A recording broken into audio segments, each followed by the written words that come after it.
maybe returning back to more, kind of structural aspects of what you do. Like I've heard terms like, and I don't understand many of these terms, and I'm hoping you can help me, but Yeah. terms like story arc and Hmm. the hero's journey and acts Hmm. one, two, and three. You sort of Hmm. intimated about the acts earlier. So what do these things mean, and how important are they? And are they part of the where do they sort of fit in the whole writer's journey? Or I know it's such a great question. oh, And, thank you. in literary fiction, wherever you want, Yeah. Okay. potentially, but the three act structure, I'm going to talk about maybe, if you're reading page turners or maybe even watching movies, the three act structure is something we know absolutely kind of sort of implicitly. I'll take a sort of a romance, for example, so Hmm.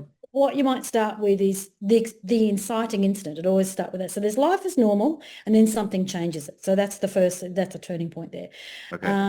And we know that, like, children's books, all things. So in inciting incidents, it might be, someone meets someone and they think, that might be interesting.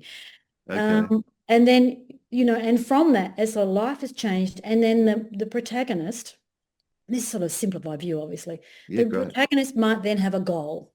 So, in the romance, it might be a goal to, get the person, or Hmm. or not, because not all romances they start with the goal, but or they might have a goal just to change my life. They might be like, my life's really boring. I'm going on a fabulous holiday. I'm going to change my life. But the protagonist has a goal, whether they know it or not. The author Okay. knows it, they might not. They're wanting to change something. Yeah. And in the way to that goal, there's sort of certain obstacles on the way.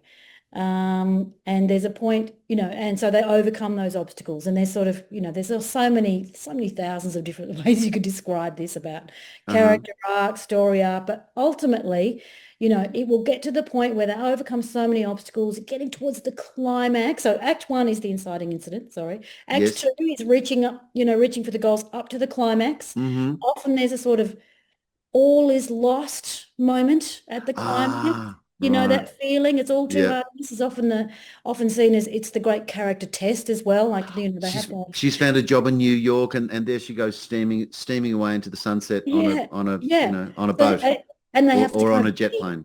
yeah, they have to And then it's, oh my keep God, what do I do? And thing. like, yeah, I haven't got Yeah, any and chance anymore. the climax is when they get the thing, and the third act is that quick denouement when they live happily ever after. The And of course, it resolution, doesn't yeah. all have to be that, but you can think about, like, once you start watching movies. But when I do explain it to people, Mm, I always say think of a rom-com, because everyone has seen at least one rom-com, surely. Yeah, or yeah, an action yeah. movie, same kind of thing. But there's so many different ways you could, there's that story arc. You can say three acts. That could be divided into five key turning points. There's a thing called Save the Cat, which is based on the first Alien movie. What's Ripley's task? To save the cat. That's her Save the goal. cat. Yeah, yeah. So